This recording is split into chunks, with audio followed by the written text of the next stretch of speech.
As we approach our lesson for this morning, including the wonderful play that the children reenacted, I would like to get us started with a little question. And that is, are you happy?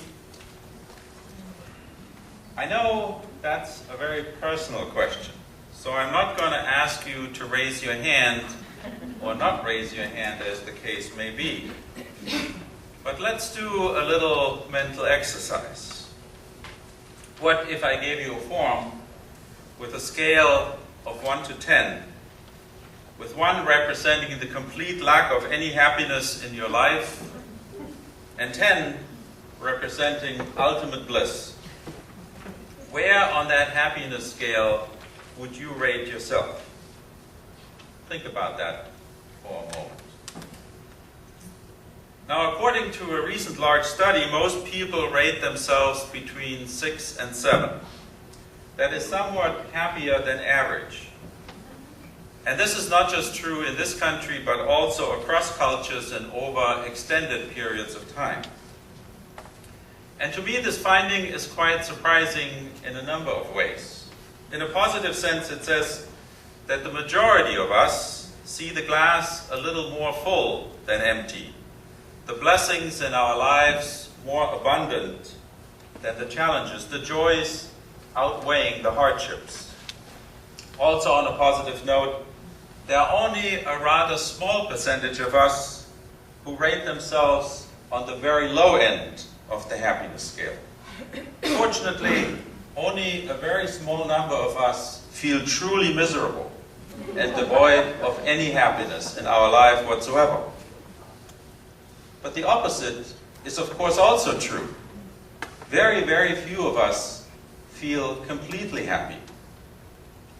And I doubt that a large number of us gave ourselves a 10 on that imaginary happiness scale. Yes, the majority of us feel somewhat happier than average, but most of us are also keenly aware of the things, the circumstances, and the people perhaps in our lives that prevent us from being completely happy. If only I had some more money. If only my health problems would go away.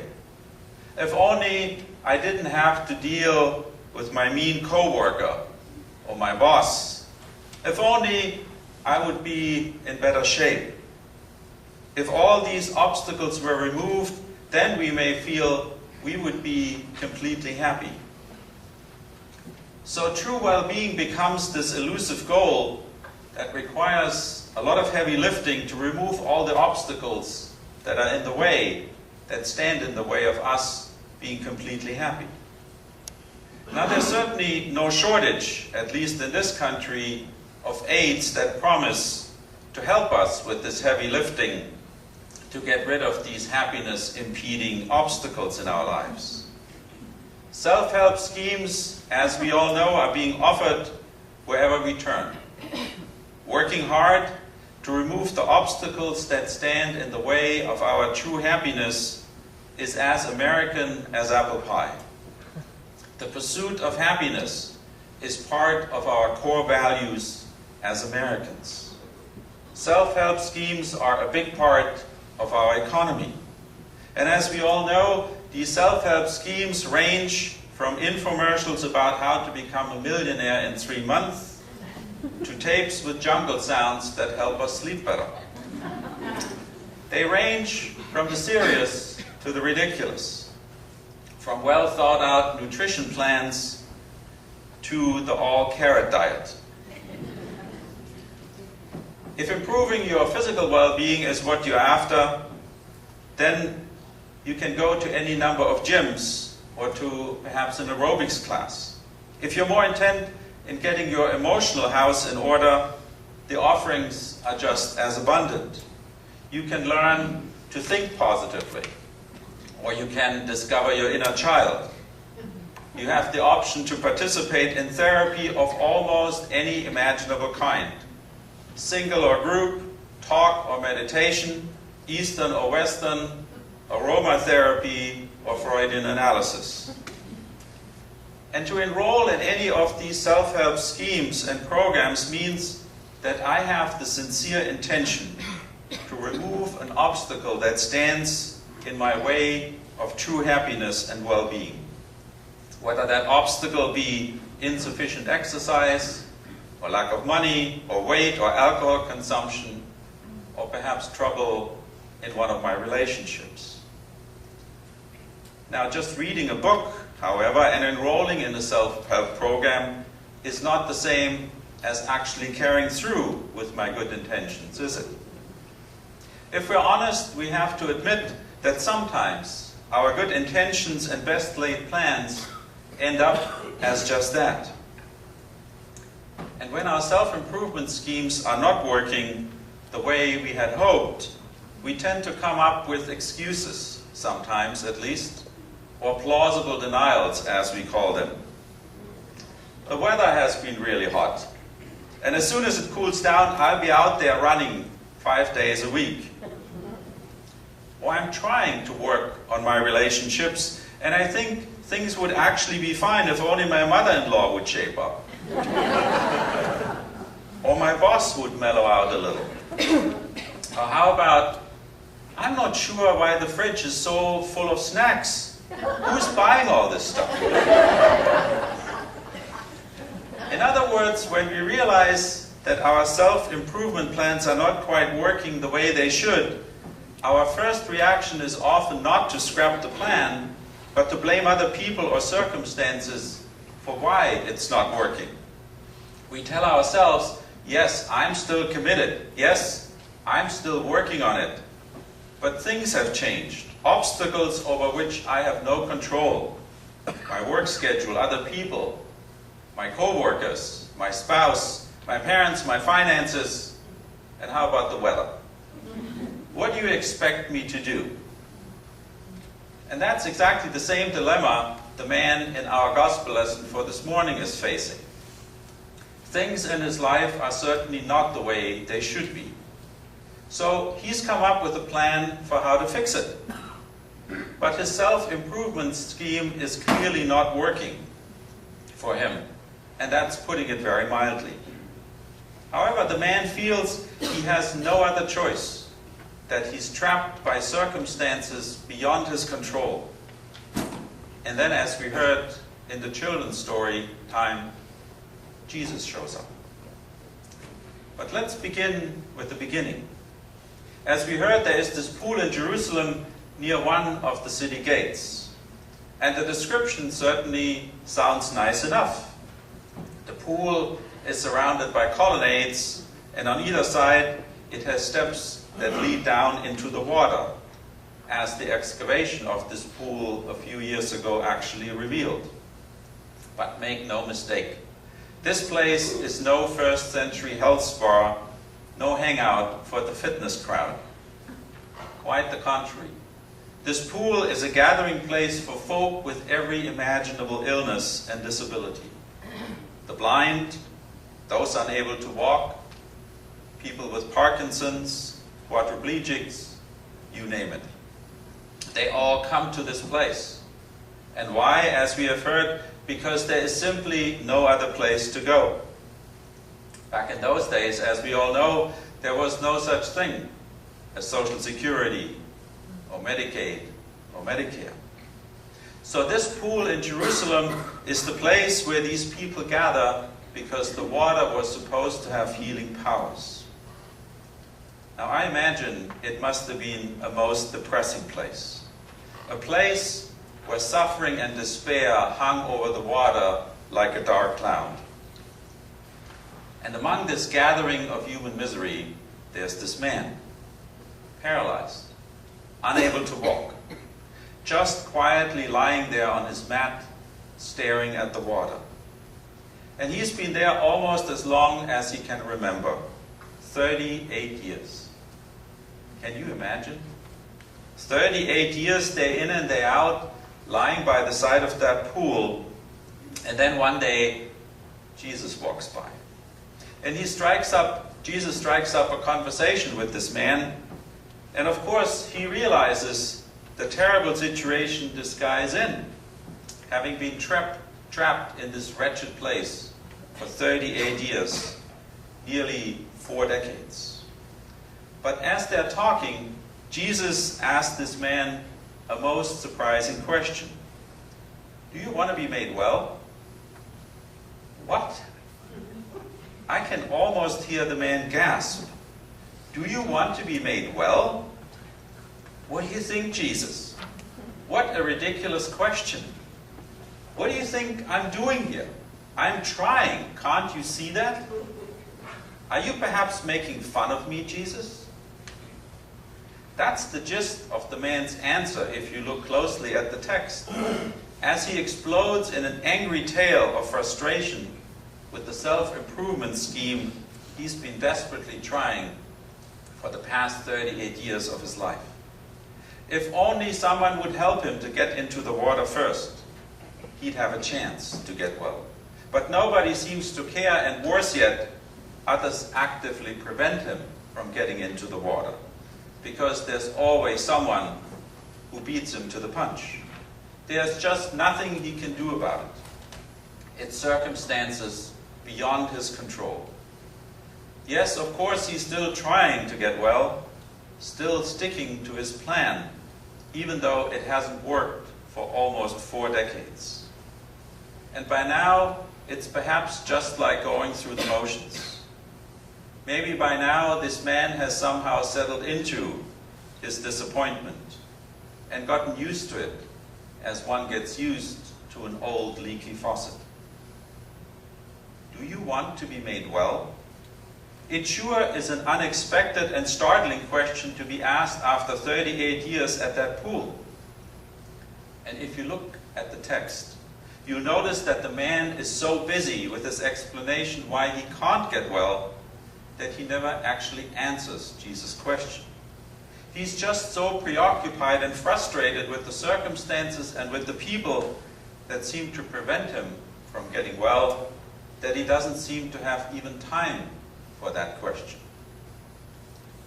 But maybe, just maybe, it's also because Jesus' question is a very scary question. Why scary? Scary because it shifts the focus away from the circumstances, away from blaming others and away from the seemingly insurmountable obstacles that stand in the way of the man's well-being. Do you want to be made well? Would require a very, very personal answer. It would involve a very personal decision on this man's part, and that could be very scary. Because it would be nothing short of a radically new way of looking at the world. Not what do the circumstances dictate.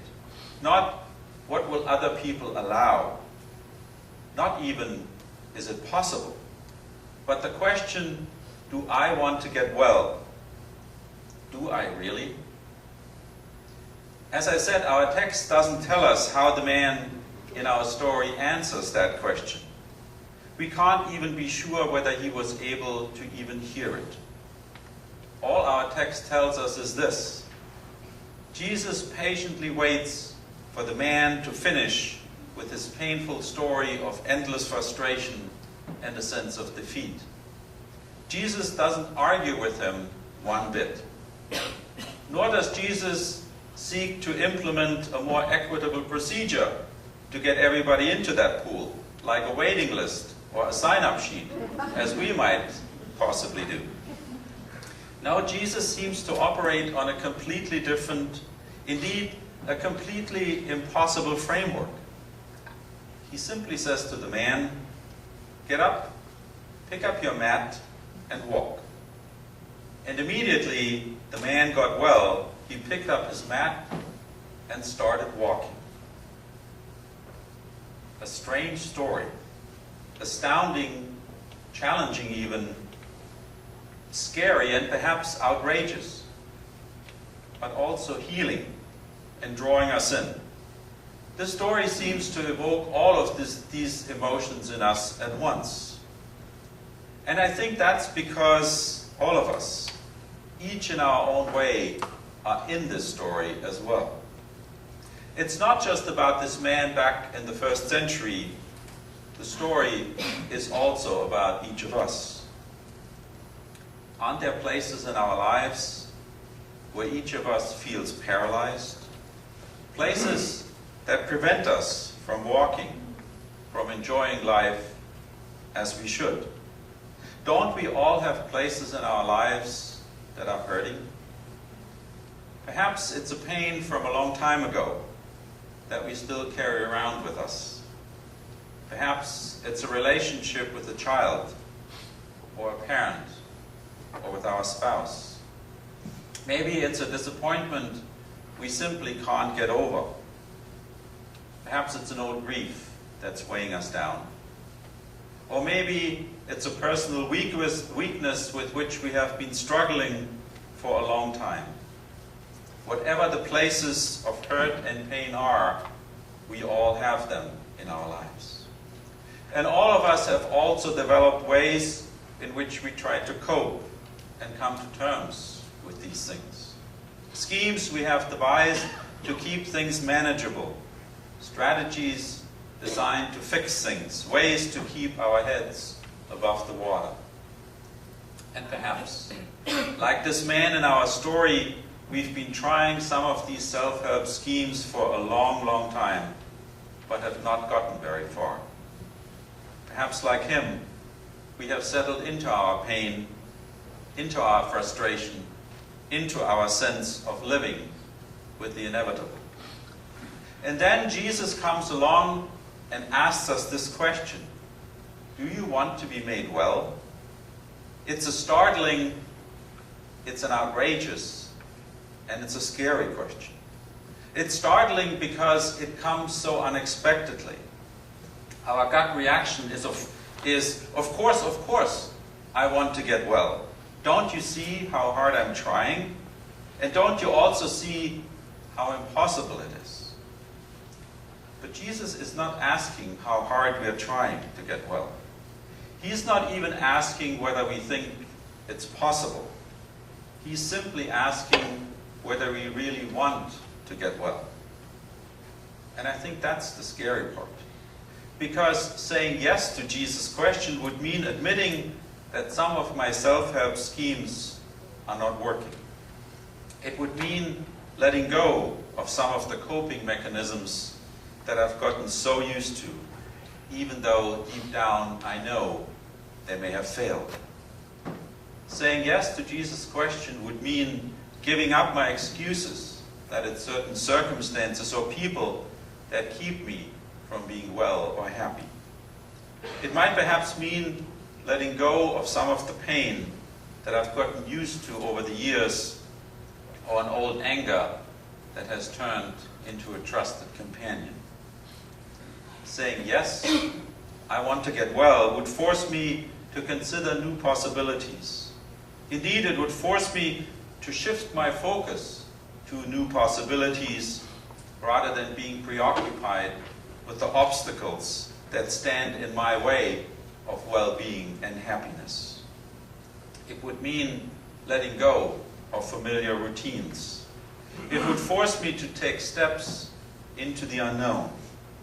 And it would mean exchanging the familiar territory of my frustration and pain with an unfamiliar landscape that is not yet mapped out. In short, it would mean placing myself into the hands of God. Deciding, yes, I want to get well, would mean to trust, like the man in our story, that it could actually happen. And it would mean taking concrete steps as if it actually did. Do I want to get well? Do you want to get well? That's the question I would like to leave with each of us this morning. Yes, there's risk involved. The risk of letting go of our crutches. But that risk is nothing compared to the joy of learning to walk, as the man by the pool would surely confirm. Amen? Amen.